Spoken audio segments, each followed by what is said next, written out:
Hello बच्चों, let's read this question. The question says read the following statements and choose option which have all incorrect statements. तो यहाँ first statement है when a plasmodium infect RBC then hemozoin is formed inside the RBC as a natural cellular defense. Second statement है rhinoviruses causes infection in lower respiratory tract but not in upper respiratory tract.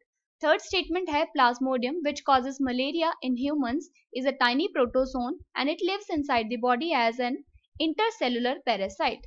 Fourth statement है Haemophilus influenzae causes infection in the alveoli of lungs and it can be transmitted by sharing glasses and utensils with the infected person. Fifth statement है malignant malaria caused by Plasmodium vivax is most serious and can even be fatal. So इस question में हमें बताना है कि यहाँ पर कौन कौन से स्टेटमेंट्स इनकरेक्ट हैं. So the key concept here is diseases.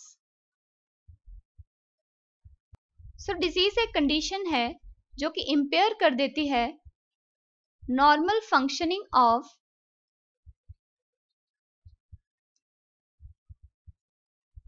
Living organisms.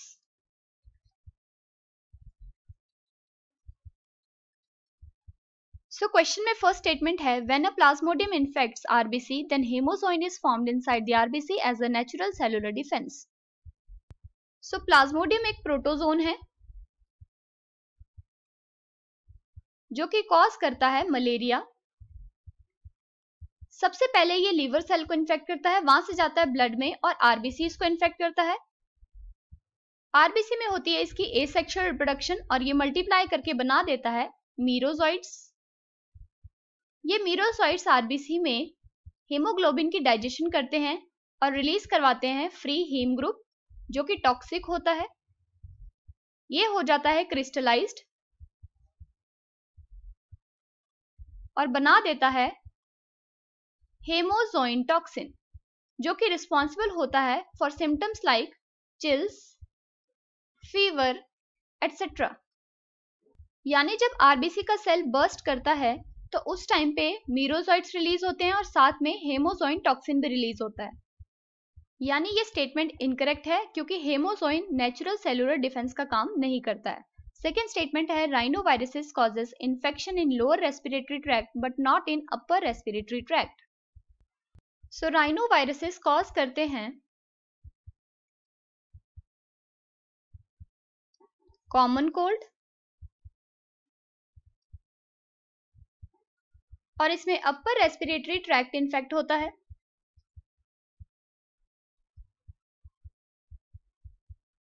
जिसकी वजह से सिम्टम्स देखने को मिलते हैं like nasal congestion and discharge and sore throat.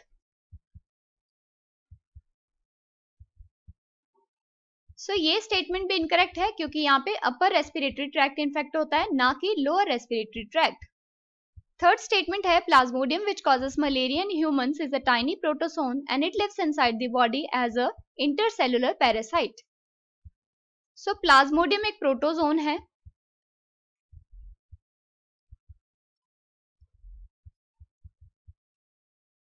जो कि कॉज करता है मलेरिया इन ह्यूमंस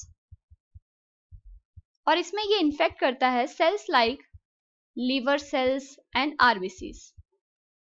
और इन सेल्स के अंदर ये मल्टीप्लाई करता है यानी ये एक्ट करता है एज इंट्रासेलुलर पैरासाइट. सो ये स्टेटमेंट भी इनकरेक्ट हो जाएगी क्योंकि ये होता है इंट्रासेलुलर पैरासाइट ना कि इंटरसेलुलर पैरासाइट. फोर्थ स्टेटमेंट है Haemophilus इन्फ्लुएंजाe causes infection in the alveoli of the lungs and it can be transmitted by sharing glasses and utensils with the infected person. So Haemophilus influenzae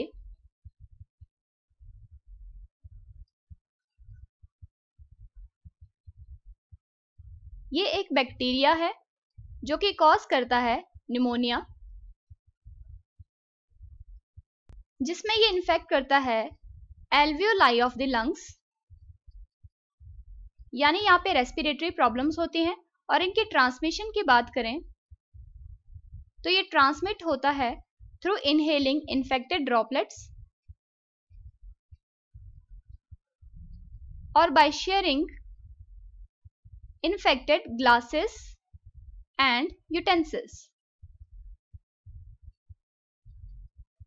यानी ये statement बिल्कुल correct है क्योंकि Haemophilus influenza cause करता है infection in the alveoli of the lungs जब ये pneumonia cause करता है और इसके ट्रांसमिशन होता है through sharing glasses and utensils with the infected person. Last statement है यहाँ पे malignant malaria caused by plasmodium vivax is the most serious and can even be fatal. So malignant malaria इसे कॉज करता है Plasmodium फाल्सीपैरम